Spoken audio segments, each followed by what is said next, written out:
So, yung experience ko po ng COVID, very, nakaka-anxious siya, and at the same time, akala ko mamamatay na. Kasi sa lahat ng COVID symptoms, parang checklist ako dun, except sa diarrhea and sore throat. Every hour, nag-check ako ng oxymeter kasi napaparanoid ako na baka bumababa yung oxygen level ko kasi nga nahihirapan ako huminga.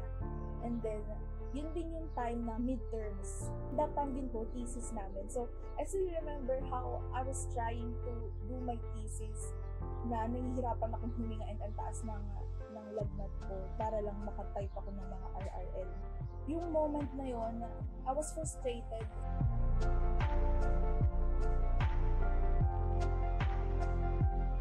There's this one time na may classmate kami na tinatawag siya ng prof. And then pag tinatawag siya ng prof, every time na lagi siyang tinatawag ng prof, lagi siyang nagcha-choppy. Sa part ng student na hindi naman niya kasalanan na unstable yung internet niya. And sa prof din naman na gusto niya kasi na maramdaman yung student na willing to learn sa class niya. So, yung productivity ko na-apektuhan din po talaga dahil sa online class, dahil sa COVID-19. And yun po, minsan may mga times na online class tapos distracted ka, ang daming mga yung attention span ko sobrang iksi lang. Minsan nakakatulog pa ako habang nag-online class. As a student, malaki yung binago.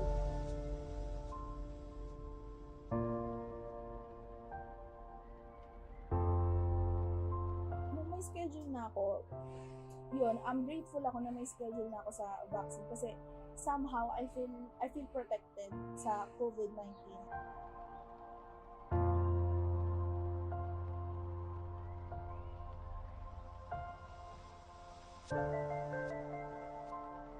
Pagdating ko sa Antipolo dyan, nasiksikan na siya.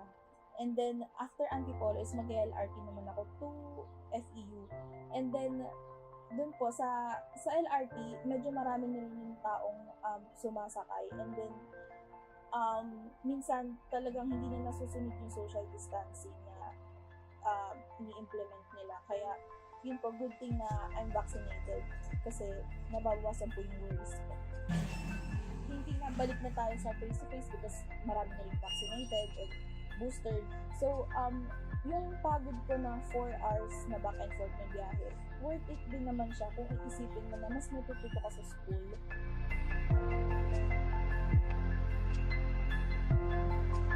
Kasi nakakahinayang din yung ibang subject na ay sana mas natuloy pa siya sa face-to-face na mas maayos. Sayang din yung parang social life namin. For me, ang bilis lumipas ng 2 taon online class, pero kung iisipin mo siya, ang hirap, tapos ang dami ding nasayang. During college, sulitin lang talaga yung time na meron sila kasi parang ang bilis ng oras hindi mo mamamalayan na graduate ka na pala, and then sulitin mo lang yung time with your friends kasi dadating yung time na busy na kayo pare-parehas.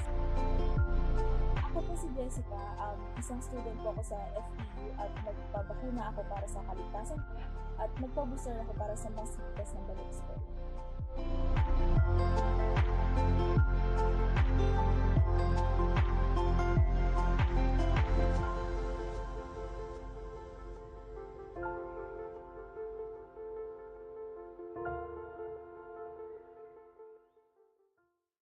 Todo Pito, 7 healthy habits na go na go. Don't smoke. Tulong-tulong ang mga Pilipino para makamit ang isang hangarin. Pilipinas na ligtas at malakas. Humanda ng makilahok sa mas pinatibay na kampanya kontra COVID-19. Sa booster, edukasyon ng susunod na henerasyon, Pinas Lakas. Trabaho at hanap buhay, Pinas Lakas. Turismo at ekonomiya, Pinas Lakas. Kalusugan, Pinas Lakas. Lahat ng komunidad mula Luzon, Visayas hanggang Mindanao, lalong Pinas Lakas pa. Huwag nang magpahuli, sama-sama tayong babangon muli.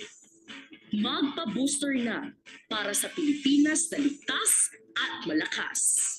Sabay-sabay sa booster, Pinas Lakas!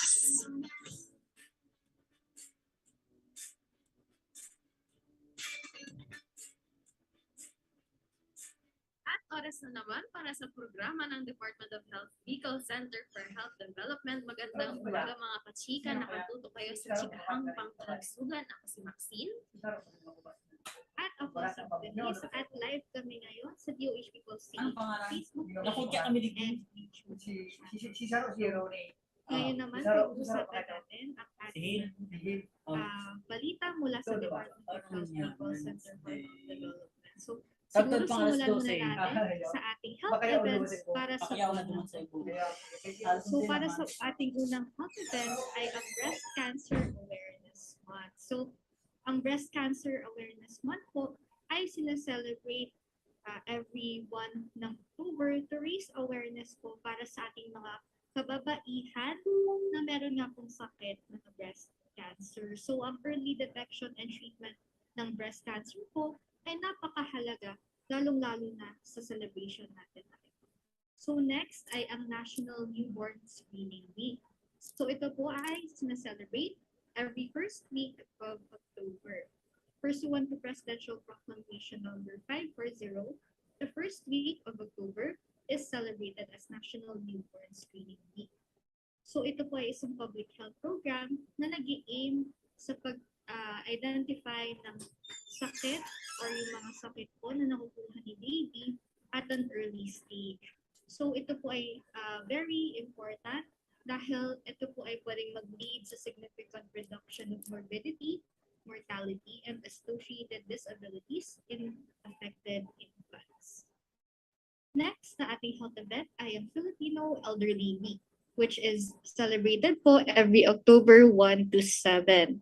So this is observed for our, of course, senior citizens, our lolos and lolas. So this proclamation spells out yung responsibility po ng ating family para ma-protect ang welfare ng ating mga senior citizens. So ito rin po ay nakakapag-help sa pag-develop ng social welfare program na nagpo-promote po ng well-being hindi lang sa physical, kundi na rin pati sa ating mental health ng ating mga nakakatanda. So speaking of mental health, meron po tayong National Mental Health Week. Sa second week po ito ng October. So with the theme promoting mental health and physical and virtual spaces, this also raises awareness po na hindi lang sa ating tahanan ay mag-promote tayo ng mental health, kundi pati na rin sa ating outdoor spaces, which is including our workplace, our schools, and iba pa. So this is also being done so that we can promote and yon na Pilipino kahit anong edad pa po sila. So with the continuous increase po sa prevalence ng bone and joint related na mga sakit or conditions, ito po ay isang lifelong condition po na makaka-apekto sa ilang kapwa nating Bicolano and Pilipino na rin po. And it is most commonly caused by a severe long-term pain and physical disability. At kapag hindi po ito kaagad na na-treat, pwede po ito maging fatal. So next is the National Attention Deficit Hyperactivity Disorder Awareness Week, which is celebrated every third week of October. So in accordance to Proclamation number 472, every third week of October of each year shall be commemorated as the National Attention Deficit or Hyperactivity ADHD Awareness Week. So if may mga kakilala po tayo na with this kind of condition or napagdadaanan po, it is one of the most common neurodevelopmental disorders na nagaganap at an early stage of our life, so childhood. So it is usually diagnosed and often lasts sa pagkatanda natin. So children or persons na may ADHD, pwede silang magkaroon ng trouble communicating people na not with this kind of situation. So kailangan ma-control natin yung or ma-manage natin sila ng maayos para makapag-function and makapag-socialize sila sa ating society. So ang next natin na health event for the month of October is Covering All the Bases Health Education Week. So this is celebrated every October 17 to 21, 2022. So since 1995, the Society for Public Health Education has celebrated National Health Education Week. So initially, collaboration po ito with Department of Health and Human Services during the third week of October. So National Health Education Week ay focus po sa pag-increase ng national awareness sa mga major public health issues and promoting a better understanding sa role ng health education. So health education is also about equality and equal access to health services. So people often forget that health ay nag-stretch beyond just preventing illnesses. Next ay ang Food Safety Awareness Week, October 25 to 31.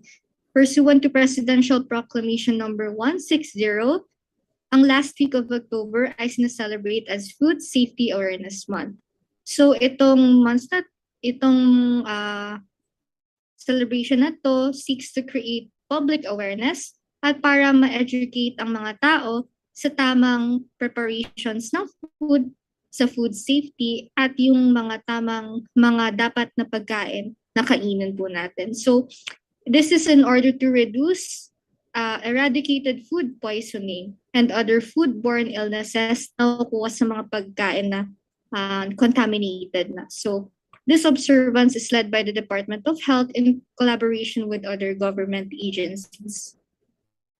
Next is the World Sight Day on October 13. So World Sight Day is on Thursday and we are focusing the world's attention on the importance of taking care of our eyes. So love your eyes, kumonsulta sa ating primary care provider para sa karagdagang impormasyon. So sa buong mundo, at least 1 billion people have near or distance vision impairment that could be prevented or has yet to be addressed. So vision impairment affects people of all ages, with the majority being over the age of 50. Next po ay ang ating WFMH Global Campaign World Mental Health Day on October 10, 2022. So kaakibat po dito sa ating World Mental Health Day, magkakaroon po tayo ng campaign on October 11 that will be conducted by the CHD para po i-celebrate natin ang importance of taking care of our mental health, as well as para na rin pasalamatan natin ang mga testimonials, pasalamatan natin ang lahat na nag-contribute sa pag-improve ng mental health sa ating mga kababayan. And of course, whilst the pandemic, dapat ma-continue pa natin ito. Mas lalo nating ma-continue ang pag-promote ng ating mental health. Next ay ang Global Hand Washing Day, October 15. It is all about promoting the importance of hand washing with soap. So it aims to act as a reminder about hand washing and how it can help us avoid getting sick and spreading germs. Next ay ang World Psoriasis Day, which is on October 29. So it is an annual day specially dedicated to people with psoriasis or psoriatic arthritis. So ito ay na-conceive by patients, for patients, at ito ay isang worldwide event that is held to give an international voice to 125 million people with psoriasis. So kasama po ang International Federation of Psoriasis Association at ang kanilang member associations. So ang ating last but not least na October health event ay ang National Hospice and Palliative Care Awareness Month with the theme Leave No One Behind, Equity and Access to Palliative Care. So with the world's aging population, coupled with the rising incidence of communicable and non-communicable diseases, ito po ay nag-result sa isang annual rise in demand for end-of-life and palliative care services. So kaya po ang DOH ay nag-issue ng administrative order para masupport po itong ating celebration on the national policy on palliative and hospice care in the Philippines para ma-integrate ang palliative care sa ating health system. So this needs to be aligned sa principles ng UHC, of course, and of course, lahat po ng people, irrespective of income, disease type, or age, ay dapat po magkaroon ng access sa palliative care. So yan lamang po ang ating health events for the month of October. Para naman sa ating iba pang balita. Yes, para naman sa ating iba pang balita, syempre hindi natin makakalimutan ang ating COVID-19 updates ngayong araw. So ito pong ating mga ire-report na COVID-19 updates ay reported po from September 25 to October 1. So from September 25 to October 1 po, meron tayong nai-record na 211 new cases dito sa Bicol Region. At 40 po dyan ay mula sa probinsya ng Albay. Sa 40 na new cases ng Albay, 14 ay mula sa Legazpi City, 10 mula sa Daraga, 5 mula sa Tabaco City, tig-dalawa naman ang Kamalig, Malilipot at Pulangi, at tig-iisa ang Bakakay, Ginobatan, Ligao City, Quiodoran, Pula, Gainza, Libmanan, Milaor at Minalabak. At tig-iisa naman ang Calabanga, Caramoan, Garchitorena, Goa, Magara,